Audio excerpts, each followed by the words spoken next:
Hi folks, how you all doing? Welcome back to Karen Vibes, reading for the mature audience. I am so sorry folks for the delay in following up with the reading, but I'm working on this particular project and I've been going down there every day trying to clean up, get the place ready and stuff. So that's been taking up a lot of time and then having other stuff to do as well. So sometimes I'm back, it's late at night. But we're here, so my apologies, my apologies. Hope you all having a wonderful day. Today is Father's Day, so let us wish all the fathers out there who are doing what they're supposed to do, the good fathers. Let us wish them all a happy Father's Day and a blessed Father's Day, that they will enjoy their day.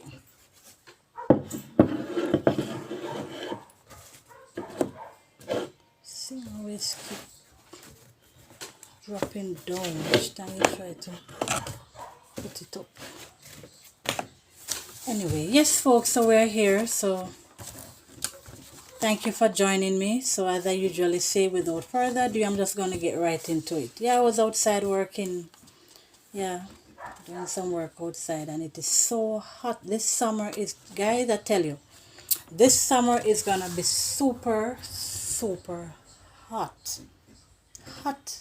Sometimes you look at the plants as you water them in the morning, and by the time the sun goes down, they're as dry as chip. Even the plants are suffering. Time is hot, man. I tell you, folks, I was saying to somebody yesterday that I am totally convinced that there is something happening in the ozone layer. A lot of us don't take it seriously, but something is seriously wrong. I can't remember a time like this where it had been so hot. So all the things that we're doing, I think this is having a negative effect on our environment. Time is hot, man, really hot. Have to be drinking a lot of liquid, a lot of water and stuff like that. But I usually say, so like how it's hot now, you can get your K spicy teas and make your iced tea. So you can use my tea and make your iced tea. Time is hot now, make your iced tea, put ice in it or put it in the freezer, let it chill a little and have that in. Well, some people always say the drinking cold things is not good. I guess that is true, but I can't really have anything. If I'm having a drink, it has to be chilled. Not good at drinking stuff that is room temperature. But anyhow folks, without further ado, I don't have to keep chatting away. Let us just get into our story. So the name of the book is, that I've been reading, is Flowers in the Attic, and it is written by Virginia Andrews. Flowers in the Attic by Virginia Andrews, and it's narrated by Karen Weir. So without further ado, let's get into it. I think I've said that several times. Alright, so if you've been following my page on YouTube, which is Karen Vibes with an exclamation sign, you would have seen where we stopped. And if you're new to my page, just go onto YouTube, type in Karen, Karen, type in Vibes, Vibes, with an exclamation sign. You'll see a little pink rose that comes up. You'll see me reading. You can follow my reading from there. Alright, so those who have been following, we had stopped, so we had read, we're still at part 4, and we had stopped at where the mother was telling the children that she will win her father's heart back. So we had stopped at the part where she said, he'll take one look at me and realize instantly how all those 15 years we've been separated have been such a waste. So we had stopped right there, so we're just going to continue from here. He's old, sick. He always stays on the first floor in a small room beyond the library. And he has nurses to take care of him night and day, and servants to wait on him hand and foot. But only your own flesh and blood means anything, and I'm all he has left. Only me.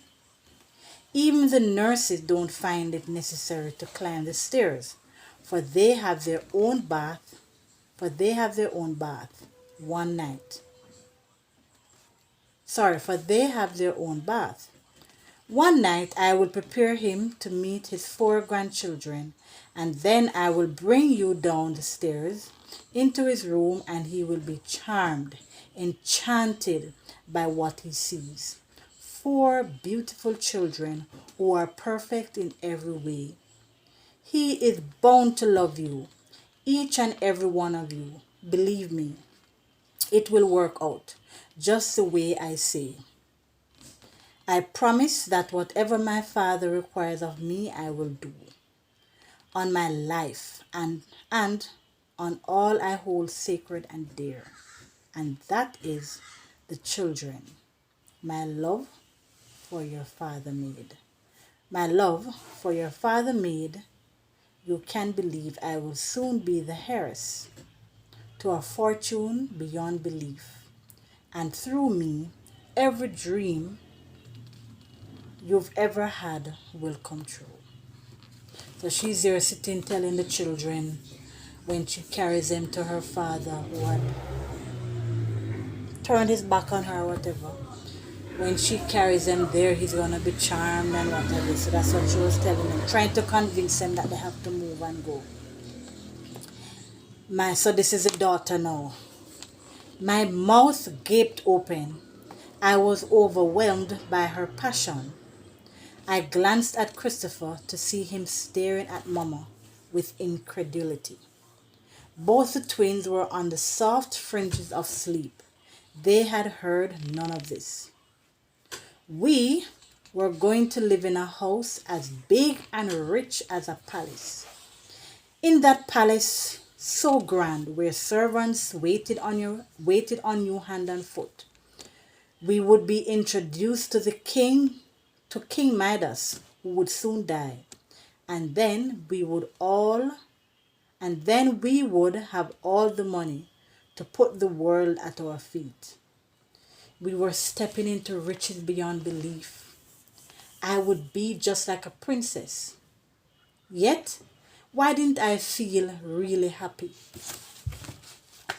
Kathy, said Christopher, beaming on me a broad, happy smile. You can still be a ballerina. I don't think money can buy talent, nor can it make a good doctor out of a playboy.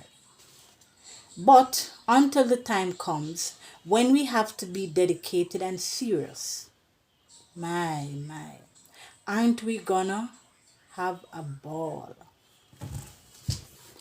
So that's the end of chapter 4. Now we're going on to chapter 5.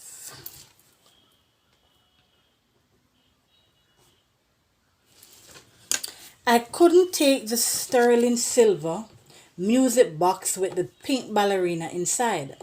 The music box was expensive, had been listed as something of value for them to claim. I couldn't take down the shadow boxes from the walls or hide away the miniature dolls. There was hardly anything I could take that Daddy had given me except the small ring on my finger. So this is Kathy, who is the daughter who is speaking from her point of view. I could take that Daddy. I couldn't take any. Sorry, there was hardly anything I could take that Daddy had given me except the small ring on my finger, with a semi-precious gemstone shaped like a heart. And, just like Christopher said, after we were rich, our lives would be one big ball, one long, long, long party. That's the way rich people lived, happily ever after. Happily ever after, as they counted their money and made their fun plans.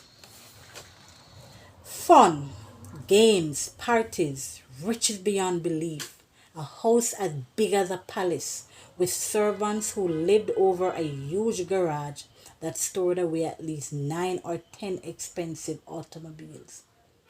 Who would ever have guessed my mother came from a family like that? Why had Daddy argued with her so many times about spending money lavishly? when she could have written letters home before and done a bit of humiliating begging. Slowly, I walked down the hall to my room to stand before the silver music box where the pink ballerina stood in a position when the lid was open and she could see herself in the reflected mirror. And I heard the tinkling music play. World ballerina, world ballerina. I could steal it if I had a place to hide it. Goodbye, pink and white room with the peppermint walls. Goodbye, little white bed and the dotted Swiss canopy that had seen me sick with measles, mumps, and chicken pox. I remember how old was I when I had mumps? I remember having mumps as a child. I don't hear of anybody having mumps these days. I guess they have had vaccines to cure all of those stuff, but I remember having mumps as a child. Just big, and it did hurt. And I think growing up I always was the sicky one. Yeah, that from my sister. Growing up I was always the one that fell ill. Anyhow, goodbye again to you, Daddy. For when I'm gone, I can't picture you sitting on the side of my bed and holding my hand. And I won't see you coming from the bathroom with a glass of water. I really don't want to go too much, Daddy. I'd rather stay and keep your memory close and near. Kathy, Kathy, Mommy was at the door. Don't just stand there and cry. A room is just a room. You live in many rooms before you die. So hurry up, pack your things and have the twins things and pack the twins things while I do my own packing. Before I died, I was going to live in 1,000 rooms or more.